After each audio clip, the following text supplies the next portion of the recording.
Nakuna ng CCTV ang panloloob ng isang lalaki sa isang punerarya sa Quezon City.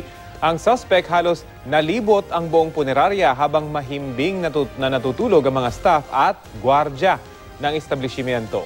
Balitang hatid ni Oscar Oida, exclusive. Sa kuha ng CCTV sa loob ng isang punerarya sa Comonwealth Avenue, Quezon City kamakailan, hindi mo paghihinalaan ng lalaking ito na tila may hinahanap lang na gamit. Mukha siyang at home. Akyat bahay pala. Halos nalibot niya ang buong punerarya sa paghahanap ng madidekwat habang himbing sa pagtulog ang mga staff at gwardya ng establishmento. Abay, kung hindi nga naman malakas ang loob, akalain mong pera pa sa loob ng belt bag ng natutulog na tauhan ng punerarya ang pinuntirya niya. Ang biktima, di man nang naramdamang nakuhaan na siya ng 5,000 piso. Hindi ako makapaniwala. Ang lakas ng loob eh. Siguro talagang may kargada yun, kaya siguro ganun. Pati helmet ng biktima, pinag-interesan din.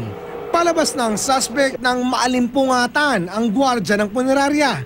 Pero ang suspect, imbis na mataranta, cool na cool at sumaludo pa. Napakamot na lang ang gwardya habang tuluyang naglaho ang suspect.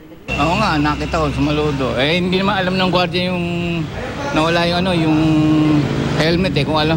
Siguro kung dinagising yung kukunin na yung motor dahil nasa kanya na yung susi. Ilang beses na palang nanloob sa naturang punerarya ang suspect. Ang litrato nga niya, matagal nang nakapaskil sa iba't ibang bahagi ng establishmento para magsilbing babala. Oscar Oida, GMA News.